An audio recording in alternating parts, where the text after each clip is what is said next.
Hey gang, it's JC, and this is the Daily Dose for Wednesday, October 12th, 2011, a combined venture with Mind Activity in beautiful downtown Brentwood. We have terrific television archives at the top of the page. We have our eye candy feature right below.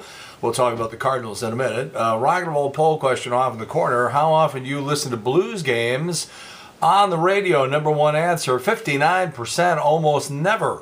Number two answer, not very often, 21%.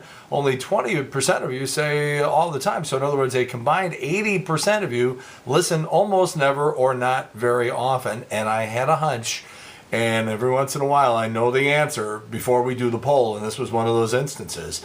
Again, this is not a knock against the Blues. It's not a knock against anybody involved in the Blues radio broadcast. Kerber's a great guy, let me tell you, but I'm just not sure how many people are listening. Hockey fans are the kind of people who either go to the game or are watching on TV. Maybe there may be a couple people, who can't afford cable who are stuck listening to the radio, or maybe you're in your car or something like that, but you're not listening on the radio. This ain't 1967. This ain't the days of Dan Kelly. Hockey is about being there or watching it on TV, and I knew it. When people say, Trish asked me a question yesterday, well, what's the difference between that and baseball? Well, baseball, you got 162 games. It's physically impossible to either be at the game or in front of your television for 6 months out of the year. Hockey's every couple of nights, plus baseball. Let's face it, it's still the national pastime. I don't really care what people who think that football has become the national sport say, because when football, which fills up stadiums 16 Sundays in the fall every year, when they can put 60,000 people in the seats 162 nights a year, then I'll listen to you telling me how you're the national pastime. Until then, shut your yappers. All right, today's rock and roll poll question. What do you think of Milwaukee? Now, I used to live there. Previous life, 1980, I lived in Milwaukee for one summer. Was at a radio station. Things didn't work out. I got out of there. But in 1980, I lived in Milwaukee, and I actually liked it there, but I also didn't feel like I fit in. People from Wisconsin are really cut from a different cloth, and if you aren't, it's sort of hard to fit in, So here's our answers for you today. What's your general impression of Milwaukee? A, it seems like a nice enough place.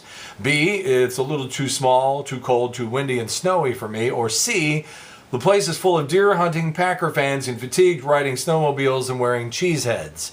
So there's your three possibilities. Answer one in the corner will give you a running total today on the Big 550 KTRS. Trish and I are going to be at Hooters downtown, 7th and Chestnut, just sort of tapping into the sports crowd here as we get ready for the Cardinals and the Brewers. Game 3 will be there today, tomorrow, and Friday. And then we're coming back from 6 until 7 after Frank Opinion show to do like a one more final hour of a warm-up down there at Hooters. Stop by if you can. And also, we're tweeting now at STLJC Corcoran, STLJC Corcoran. Follow me on Twitter, and we'll let you know what we know about lineups and whether or not the game is going to be rained out tonight. A lot of questions as to whether they're going to play.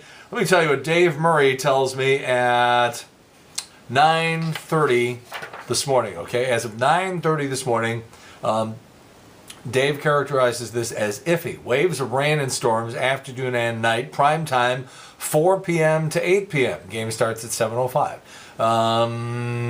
Expect delays. We could get it in. That's going to be a Major League Baseball call, always fun to deal with. Dave will join us at 2:30 this afternoon. For those of you who are catching this early, Dave will join us at 2:30, and we will find out what the absolute latest is in terms of the Cardinals and the possibility of them playing that game. Scott Sherman, our legal today, we're going to talk about towing and parking tickets and ticket scalping, things that you run into all the time down at the ballpark this time of year. Yesterday, Bill and Hillary Clinton's 36th wedding anniversary. Bill celebrated by treating his favorite lady to a night of passion. Then he went home to Hillary. If you were following the Michael Jackson stuff, it was an interesting day yesterday. They showed pictures of Michael Jackson naked. Don't get too excited. They had his naughty parts covered up. But they said that no propofol was found in Michael Jackson's stomach or esophagus, which throws water on the defense. They say that maybe Michael, either injected himself or drank it or something like that. Forensic pathologist was on there, said that Michael at age 50 was healthier than the average person of his age. He was 5'9", 136 pounds. He had a polyp on his colon, swelling of the nervous system, enlarged prostate. Hey, he sounds healthy to me. Chaz Bono lives to dance another day. They kicked off China Phillips last night. See, they're stacking this television show with goofy people, and then people are following that goofy person, and they're voting for him. And so Chaz Bono is going to win this thing, even though it can't dance.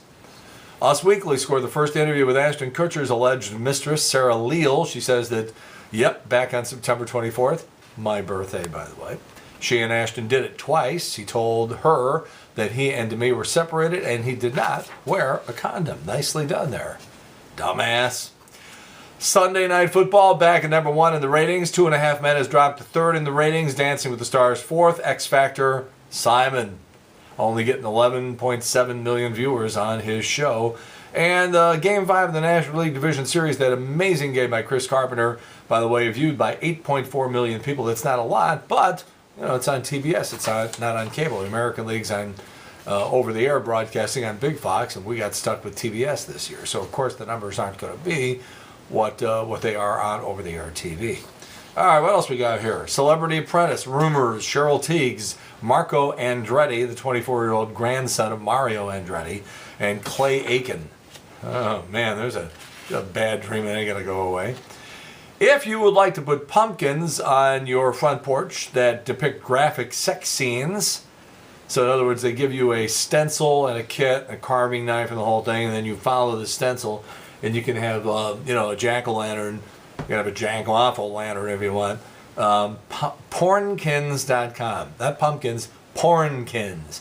Pornkins, 1999. That's what you get. According to a new Harris poll, 50% of American adults said, they have sometimes pulled out their camera on their cell phone and taken a secret photo or video of somebody. You naughty, naughty people. 23% have taken a photo of someone in an embarrassing outfit, sporting event, somebody tripping and falling, that's 15%. Sexy waitress, 10%. Mowing the lawn, well, it's a shirtless guy mowing the lawn. Cheerleaders, 7%. A coworker eating at 7%. What? 5% have taken a picture of a couple making out. Videos people most want to see is someone pulling a prank on a co-worker. Had a very interesting guest yesterday, author of a book called Brand Washed, which talks about all the secret little things they do in the marketing and advertising world to get you to buy things, even things you don't understand, you don't even realize you're doing. And now, according to the New York Times, they come up with a story about ways that they make food look delicious on TV. For example, when you see food steaming, that's because they got like one of those clothes steamers behind it, making it look like the food is steaming. Ice cream, okay? Well, it melts under hot TV lights, so they actually use lard with corn syrup.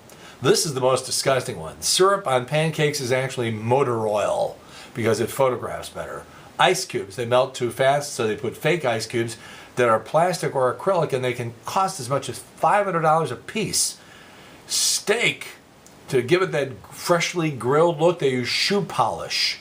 Beer, they add a mixture of powdered water and silicone gel to make it look like it's foaming, because unless they're photographing it for like a couple of hours, and you can't keep getting ahead on a stein of beer.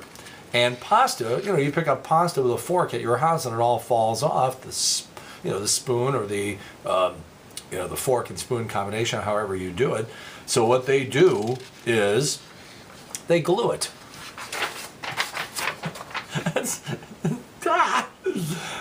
All right. It was on this date in 1999 that Wilt the Stilt Chamberlain checked out his LA home. He was 63 years old. Now, Wilt claims to have slept with 20,000 women. And I know people have done this before, but let's just say for the sake of discussion, he started at the age of 13, so he had 50 hump and pumping years. That's 400 conquests a year. That's 1.95 a day for every day of your life from age 13 on. Saturday Night Live, back when this story was fresh, back in the 1990s, did a hilarious sketch with Tim Meadows, and they had these giant fake legs on him. It was absolutely the funniest thing. I'd have to see if it's on the internet somewhere. All right, JC's Eye Candy today. Last night, I just reached the point where I got tired of this idiot Niger Morgan on Twitter, the Milwaukee Brewers.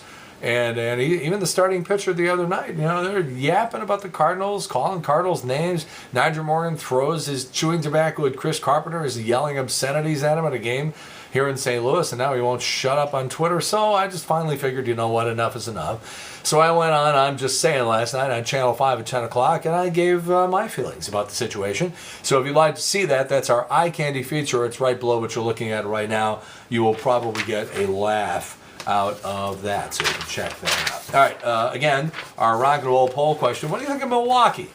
Some people have been there, so you think it's sort of a nice town. That's A. B, a little too small, a little too cold, a little too windy, and a little too snowy for me. Or C, the place is full of deer hunting Packer fans in fatigues, riding snowmobiles, and wearing cheese hats. Please answer in the corner. We'll have results for you tomorrow on the Big 550 KTRS. All right, so again, the schedule is this. We're live at Hooters the rest of the week, noon until 3, down at 7th and Chestnut. Come on by. We're just sort of tapping into the whole baseball thing. So you got all that. Then we come back at 6 o'clock, go till 7, getting you warmed up one last time for the whole situation. Don't forget, we have our pep rally at Keener Plaza tomorrow, Thursday, starting at 3 o'clock, going until about 6.